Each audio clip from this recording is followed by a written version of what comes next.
सिर्फ 521। ये बस एक नंबर नहीं है, ये एक पूरी कहानी है। किश्तवाड़ में इन 521 वोटों ने ही पूरे चुनाव का फैसला कर दिया। देखिए, राजनीति में जीत सिर्फ आंकड़ों का खेल नहीं होती, ये एक बहुत गहरी रणनीति का नतीजा होती है। तो चलिए, किश्तवाड़ की इस जीत के पीछे की कहानी को परत दर परत समझते हैं। ये कोई मामूली नंबर नहीं है। असल में ये वो फासला है जो एक हालिया बेहद अहम चुनाव में जीत और हार के बीच खड़ा था। और ये इस बात का सबसे बड़ा सबूत है कि लोकतंत्र में हर एक वोट की अपनी एक आवाज होती है, अपनी एक ताकत होती है। जब मुकाबला इतना करीबी होना, तो इसका मतलब बहुत साफ है।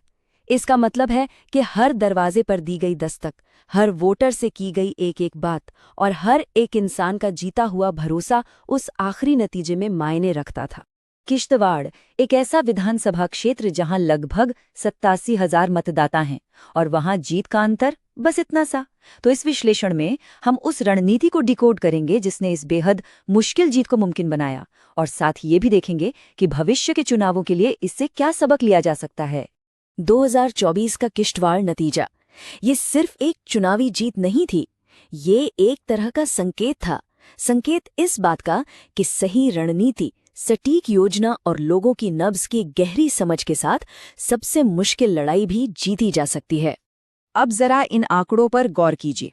एक तरफ बीजेपी 48% और दूसरी तरफ एकजुट विपक्ष 47.1%, मतलब मार्जिन 1% से भी कम।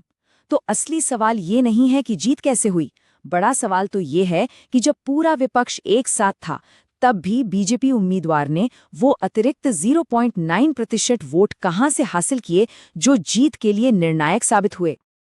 देखिए, आज के नतीजों को अगर पूरी तरह समझना है तो हमें किश्तवाड़ के राजनीतिक इतिहास की जड़ों तक जाना ही होगा, क्योंकि हर चुनाव की कहानी अतीत की जमीन से ही शुरू होती है।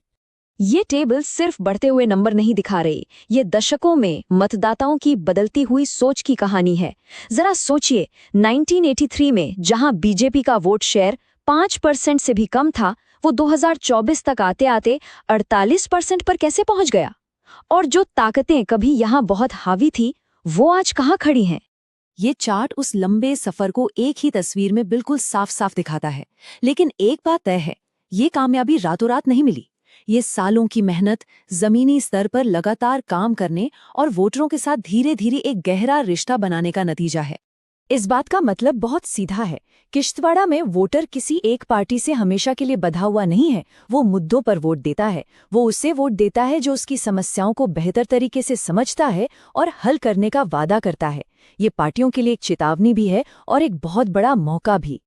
तो इतिहास से ये साफ है कि किश्तवाड़ एक ऐसा चुनावी मैदान है जहां पासा कभी भी पलट सकता है।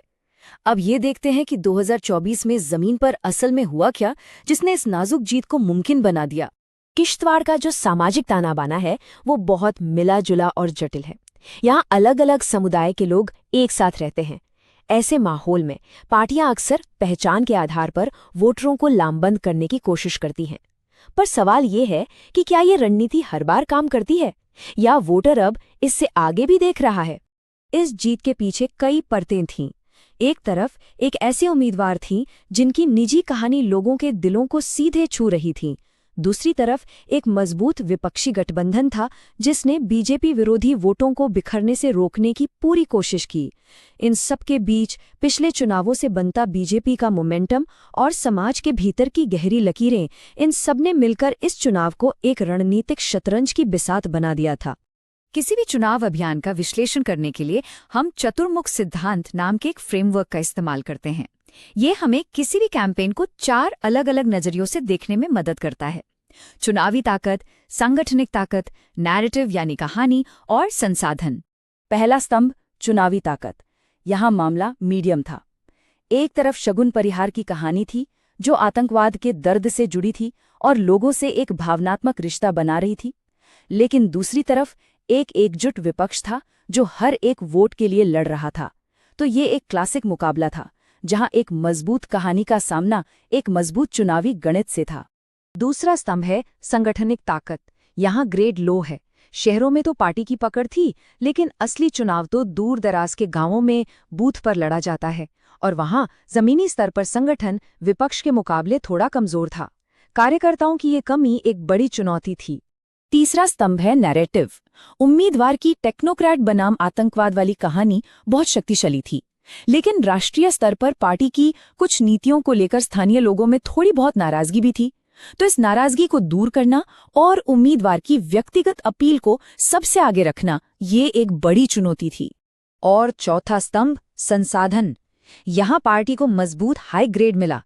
केंद्र सरकार की योजनाओं ने लोगों को सीधे तौर पर फायदा पहुंचाया और पार्टी ने इस बात का पूरा प्रचार किया। डिजिटल प्लेटफॉर्म का इस्तेमाल करके वो अपना संदेश हर वोटर तक पहुंचाने में कामयाब रहे।